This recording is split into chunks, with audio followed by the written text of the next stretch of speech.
عزیز بھائی، اللہ کے نیک بندے سے اللہ کا بندہ سمجھ کے پیار کریں، اور اللہ کا نیک بندہ سمجھ کے اس کے ساتھ فوٹو آنا ضروری نہیں، اس کے ساتھ پیار ہونا ضروری ہے۔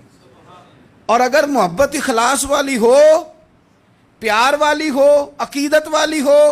تو حضرت ابو ذر غفاری نے تو کہا تھا یا رسول اللہ اگر بندہ کسی نیک بندے سے پیار کرے، نہ اس سے مل سکے، نہ اس طرح کے کام کر سکے،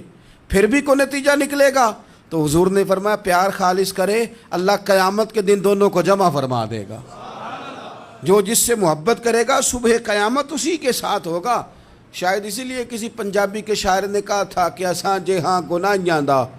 جدوں اعمال نامہ فرول ہوئے، ذرے ذرے نے سامنے آ جانا ہے، جو جو منہ تھی بولیا بول ہوئے، اساں بھی کول حضور دے بیٹھ رہنا ہے، لکھ عمل ترکڑی تول ہوئے، اودوں کولوں کی رب نے حساب لینا جڑا بیٹھا ہی محمد دے کول ہو۔